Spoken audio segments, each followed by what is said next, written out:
So it really is delightful to talk to you again because some of those conversations we had back in the day are some of my favorite episodes. And Good. so, so talk to me a little bit about this latest topic, the spouse we wish we had versus the spouse we have. Ah, Like, what's brought this to your mind? And are you you're writing a book about this? Is that what you said? yeah, that's kind of the premise is there's two different threads that this is following, so I don't have a title or a specific laser focus yet. It's just kind of starting to take shape. We just started Okay. diving into chapters, and then we'll start figuring out how does it all flow. But Right, right. the main thing I keep seeing is this concept that is how often we have an idealized spouse with these unspoken expectations that they will fulfill and meet, and even expectations that I've stated that they will morph into and meet for me, when that's just not a reality. Mm, We don't change our spouse, right? We might right. refine them in some ways, but we will not change them. And so most of the struggle I have found, and this is built largely on Schnarch's mind mapping work and his regression work he did right before he was doing before he passed. And um, it's most of the work seems to be this mismatch of the spouse I wish I had, like who I wish they were, not a different person, but who Right, right. I hope how they were yeah, how wish they were. Yeah. they were orienting towards me and my prototypical whatever versus who are they really? And there's to me that difference is where it requires us to learn to love, Mm, because love, in my opinion, has no strings attached. right. It's not about you should treat me this way. You should meet me at the door. You should know what I want. You should all that's conditional. That's not Hmm. love.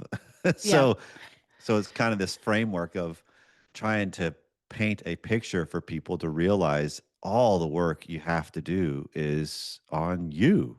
That's it. And it's another way to look at the crucible. Um, but it's still that's just kind of where it's landed. And it's been kind of fun to start flesh this out more. Yeah. I mean, and I find that such a hopeful idea actually that the work is ours.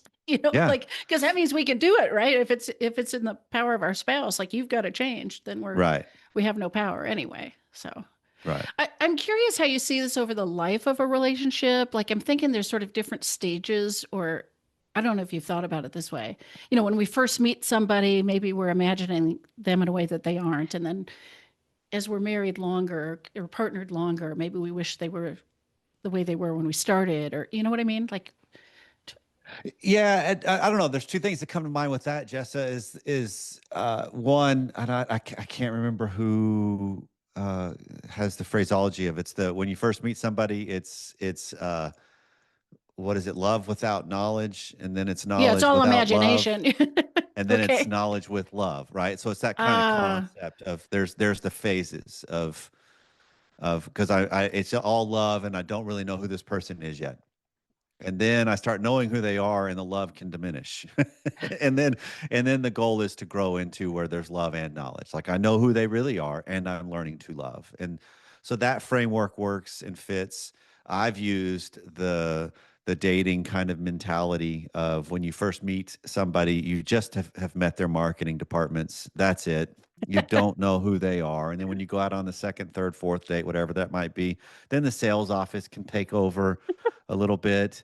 It's not that they're doing something illicit or totally no, but uh, they're maybe promoting certain features. absolutely. They're Yeah. enhancing their favorite aspects, or they are really good at recognizing what you're looking for and how they could be that. And so that's that. How can I put you into a car today?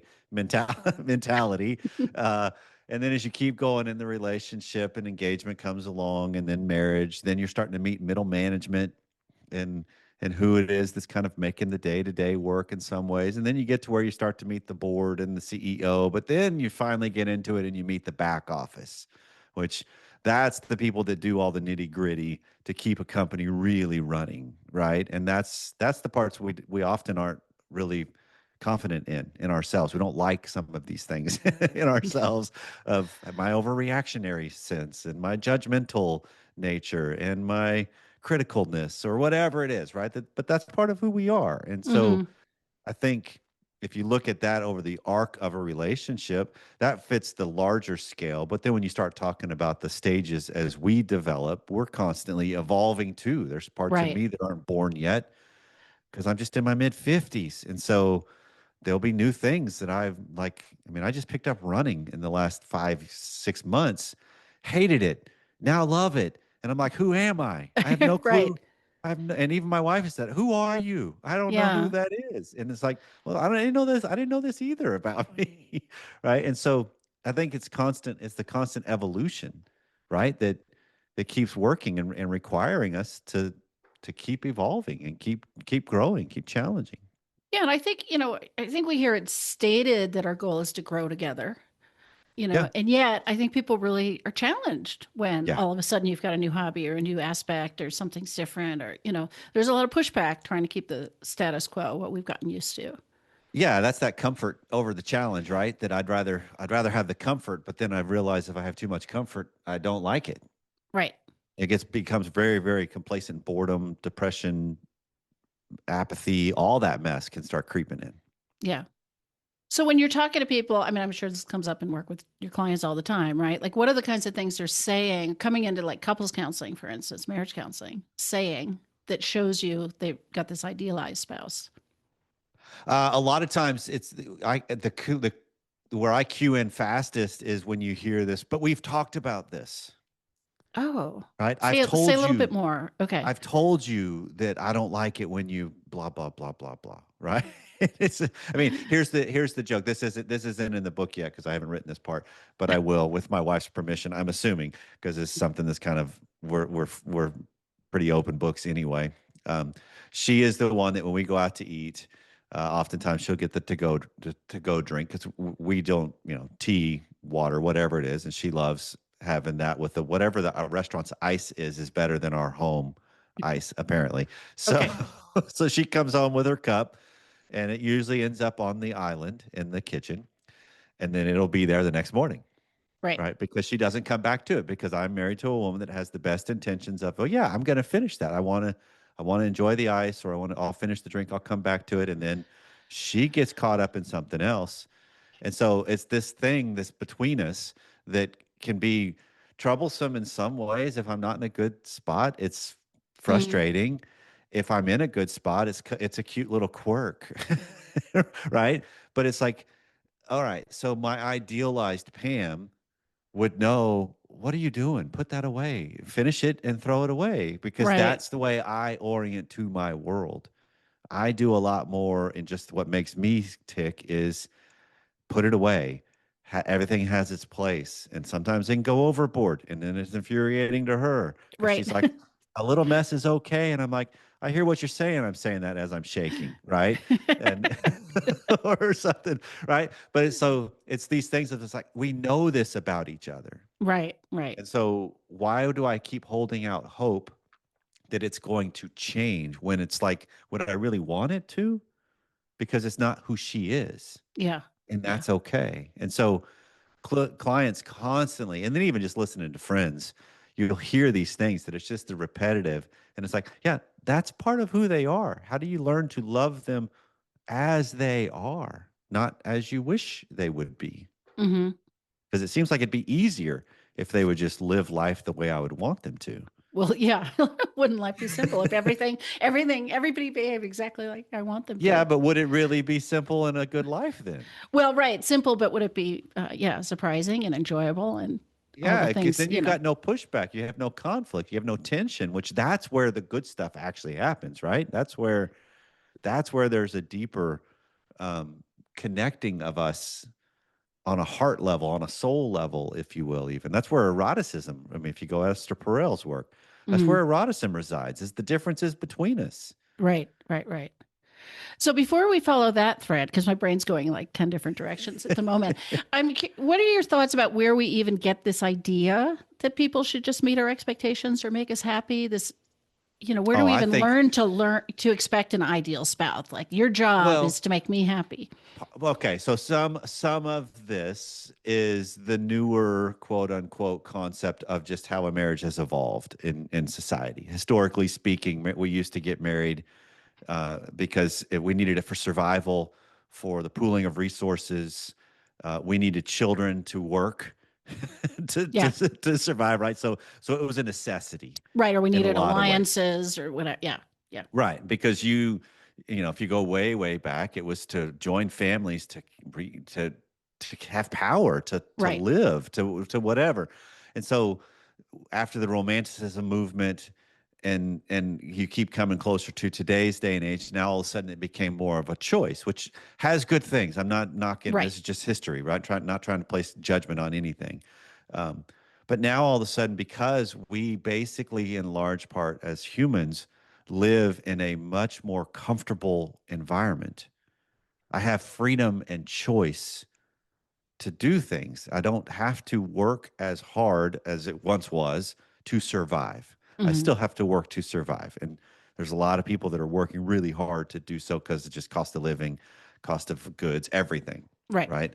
Um, but on a relational level, I think we have now all of a sudden put this emphasis on a spouse to be everything that once a community once would be, right? But I Yeah. have a lot of circles of friends and a lot of circles of encouragement and help and support.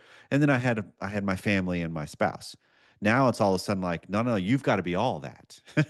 Right? You've got to cultivate all of this for me. And so that's created an environment that then I think got latched onto in society with Hallmark cards, Hollywood movies, Disney Yeah. stories. Right. It created this idealized that it'll just be seamless and it'll flow and we'll just be in lockstep on things. And Right. it's that and it starts that way when we're dating, right? Because we just know each other's marketing departments. So it's not likely somebody's going to quickly, wait a second, I got a little trouble with this. Because the red flags, yeah, we'll talk about. Like, nah, we don't. This is a short-lived relationship, whatever. Right. Right.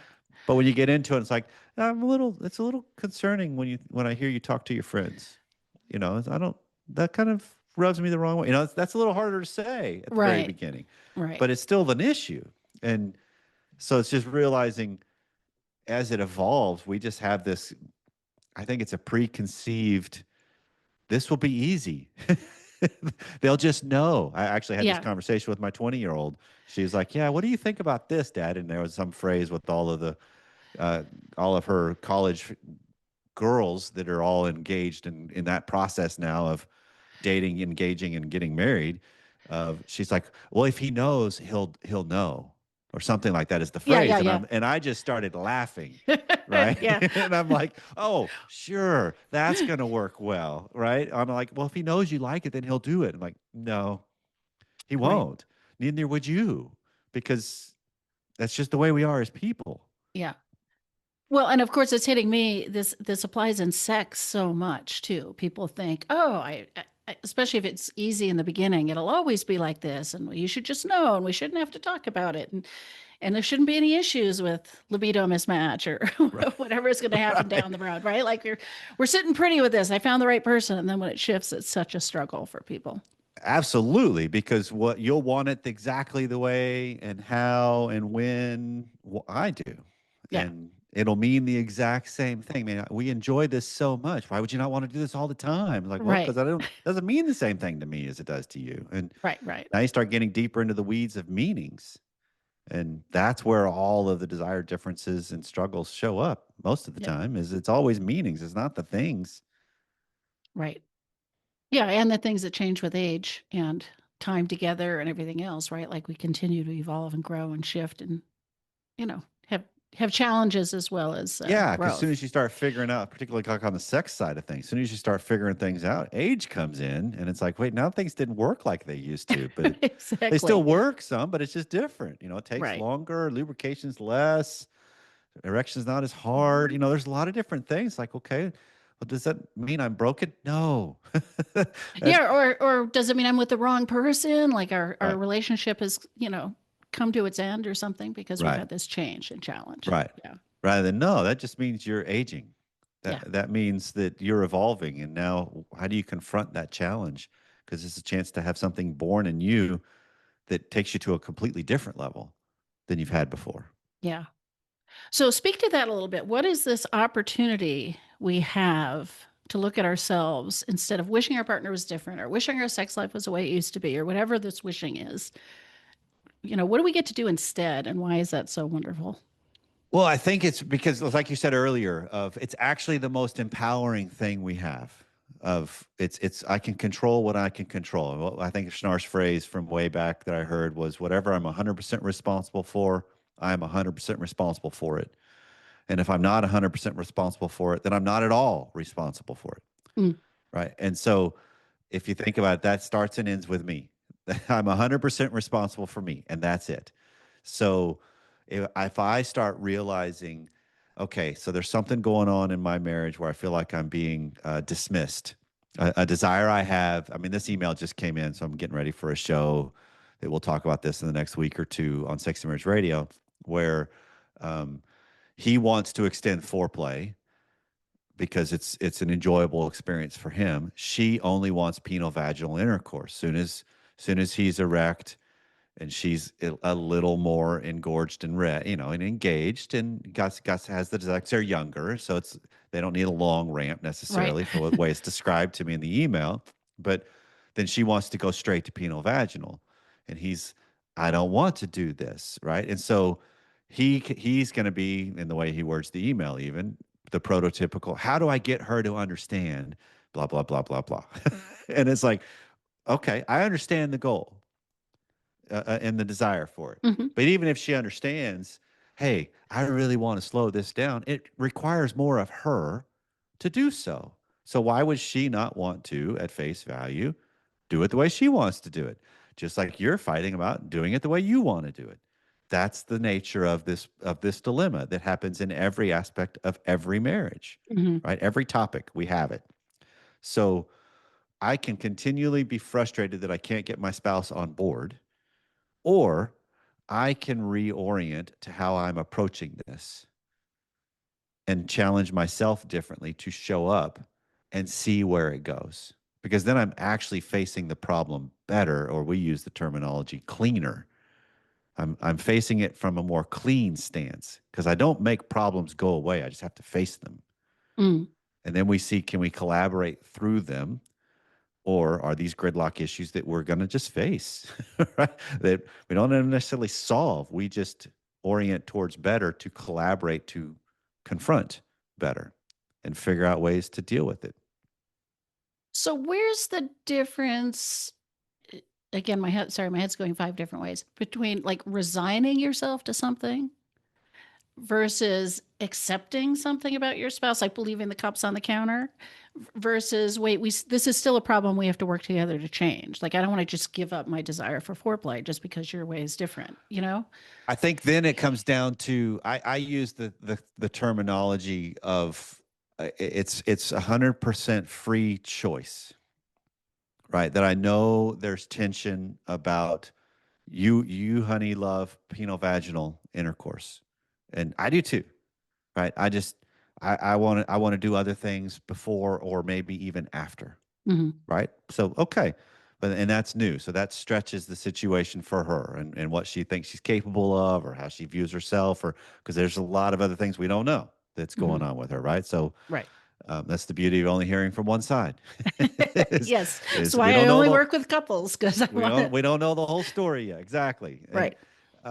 but for him, it's recognizing, okay, he has the choice of confronting that situation ahead of time and saying, hey, when she's like, hey, let's move on, because everybody sends a signal of it's time to move from whatever the season is to the next stage in the Right. process. And he could easily, no, no, no, I'm not there yet. I want to drag this out a little bit longer. I want to enjoy this a little bit longer. I don't like the phrase drag this out. Like, Right. Right. let's drag out sex longer. let's No, let's savor this. Yeah. that's bad. Savors much better. Yes, I want to enjoy this. I want to slow it down and enjoy this more. And okay, well, that's going to be a real tension point that could totally ruin the experience for the moment. Hmm. It's okay, but it's a movement towards what he's wanting. Or he gets the signal and he's okay, I'm okay with that, and he moves on. Well, to me, then, before he gets frustrated or disappointed that, man, why do we have to go so fast? He needs to take on himself Mm. to realize I had a choice there. I had an opportunity to bring something up. and I chose not to. Yeah. So that's on me and us in that order, Right. Right. Right. Right. rather than why do you always have to push this to go so fast?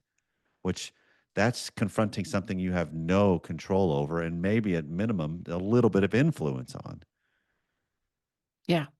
So it's largely about how we're viewing this other person, the meaning again we're making of it, right? And what we're choosing to do in that situation. It doesn't resolve the problem that they want two different things sexually.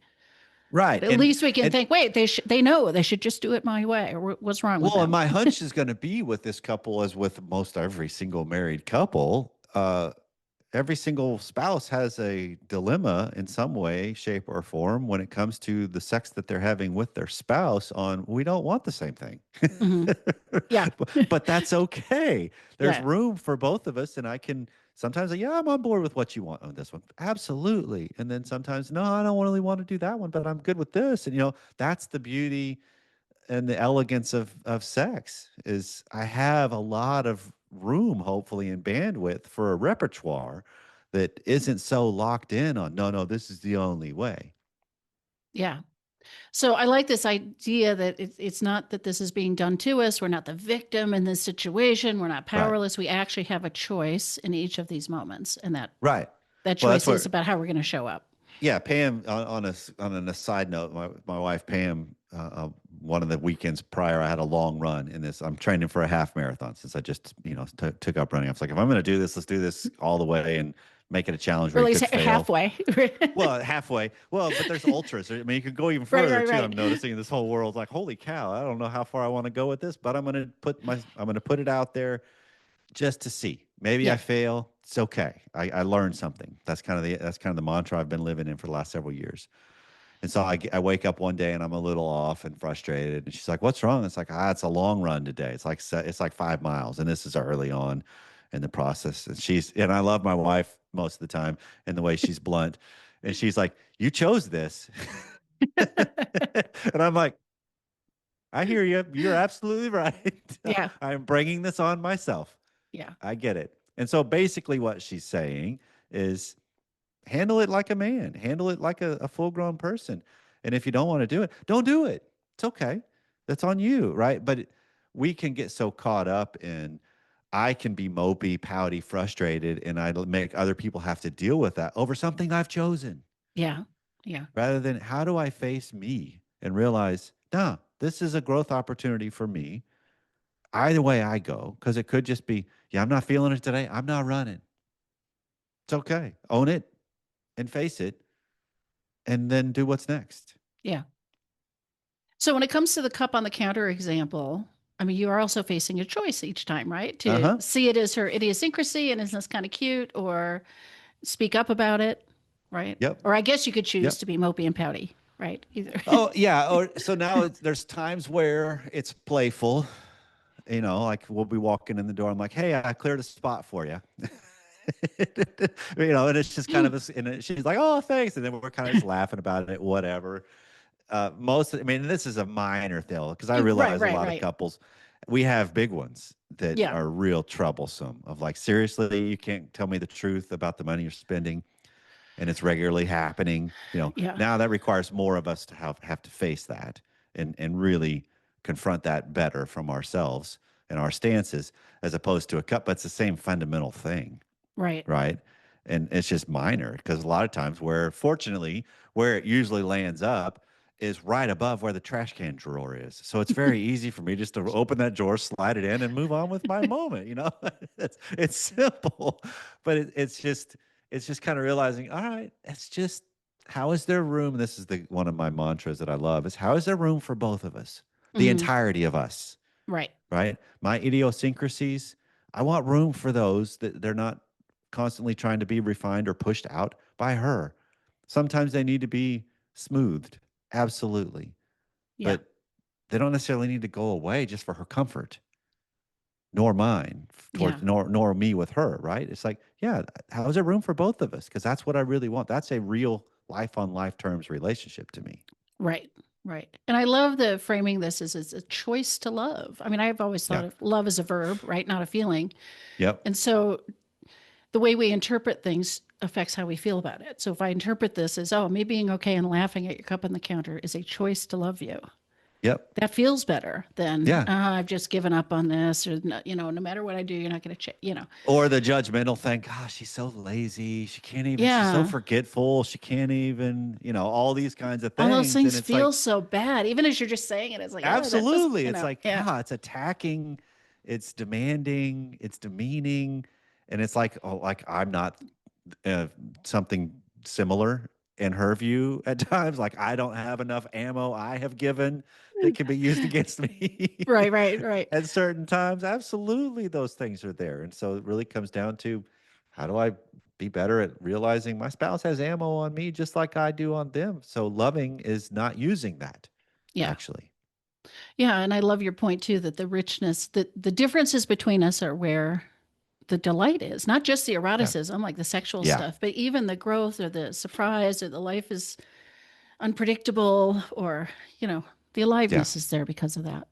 Yeah. No, and you also then you grow, right? You realize the little things that happen between us that can be frustrating when you kind of watch them react to something or you react to something of them. And then you start if you have the courage to ask yourself, because I believe there's also an element of it takes courage to really love. It takes courage to Mm, grow because it requires you to do more, to realize I have blind spots, to realize I can be selfish, I can be vindictive, I can be cruel, realize all of this of who we are as people, and then confront that to be better and own it. And so I look at some of the different things that are the nuances of the way Pam orients towards the world and realize how that would rub on me and go, wait, it's actually better if I kind of adopt what she's saying here, mm, if I kind of look at money and being a good steward of that and the way she has and her ethic with it, yeah, that's better for me mm. than what I was raised with. So yeah, thank you for kind of pushing me into this arena better, even though it's frustrating the way it's happened, but I'm a better person for it. And that's the beauty of you start to taste and savor the sweetness of each other because it's so much more mature and refined as we go ultimately. Yeah. And I guess it's so much easier to harp on our spouse's flaws or idiosyncrasies and look at our own. Yeah. Right? Like that's part of the courage is like, oh, it's so Yeah. easy to point this out and this out and this out, but Oh, take a hard look at totally. myself. That's Yeah, trickier. totally. To realize anytime I'm saying something, it's usually coming from something that's similar. Yeah. That I have plenty of flaws that can be used against me and Yeah. aspects that are the same thing that rub them a wrong way as well. Yeah. So let's talk quickly before we end about some of the bigger ones though, Okay. and what choices people have. I mean, I'm just thinking if somebody were spending all the money or losing it all gambling or Yeah. has a substance use disorder or I don't know, having an affair, or whatever these big things are, which maybe are part of who your spouse is, or I don't know. there do we where does this choice come in to love and accept versus sometimes we have to Well, I think face I the think hard first, choice of, yeah, I think first off, love and accept are two separate things, okay, right? Because accept is also can be seen as condoning, right. right? And I think there's a difference. It's like that same kind of concept of I can forgive somebody without condoning what it was that happened, Hmm. right? There's a nuance absolutely in us as humans that we're capable of. So to me, it's let's just use the money one. Like somebody's regularly hiding expenses Yeah. and to set the stage, it's a relationship where they're not just uber wealthy to where it's not a problem. Right. Right? Right. where Right. This is where it this is creates having a real impact. it Yeah. creates it creates a dynamic of there's hidden debt or there's unknown things that are going on. Nothing shady other than the fact that I'm just not being forthcoming with my spending habits with my spouse, right? And so we can still surviving. We're paying the bills. Kind of keep it a little minor in some ways, but so then it just becomes how one the person that is wanting to confront the spender and the person hiding it. First off, I encourage somebody to look at my own culpability of, do I do some of the same kind of things? And this, I'm saying this from my own experience with my wife, that I Hmm. can be very, very um, instant gratification purchaser. Hmm. And my wife would get frustrated with that until she actually said, you know what? I think I may even be worse than you in this. And the difference is, when my instant gratification hits with spending, they're expensive things. Mm, She does them on the small things, but on the whole, we're probably about equal with the amount we uh, would instant gratify spend. okay. Right? I just don't do it as often, but when I do, boy, it's shiny, shiny, big Right, usually, right, right. and that's a problem. And so it really then becomes, okay, first, if I own me better, now I'm coming at it from a better stance of character and integrity. Because, and the reason for this, Jessa, is, when you confront your spouse with something, they've got their ways to combat my move.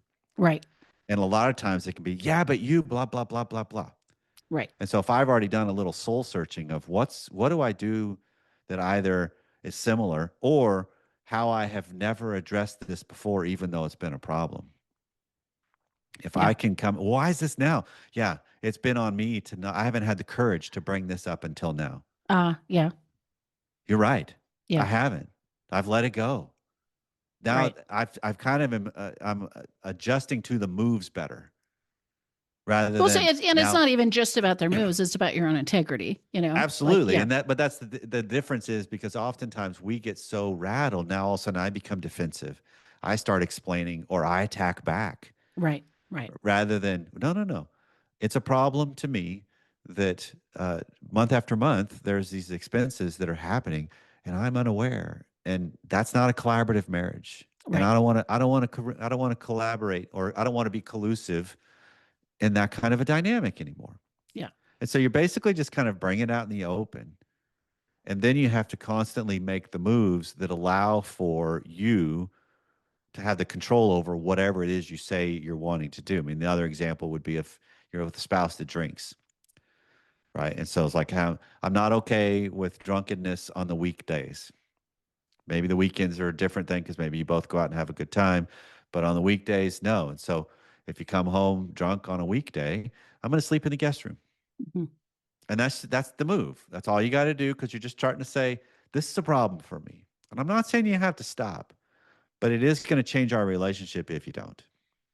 And so it's realizing I'm confronting something on a deeper level without needing a huge sledgehammer yet, but I am coming at it fairly forcefully. Hmm. I'm just starting to handle me better. And this is still a choice to love them in terms of not feeling like the victim, seeing them Yeah. as their whole person, and yet advocating for your own Yeah. needs.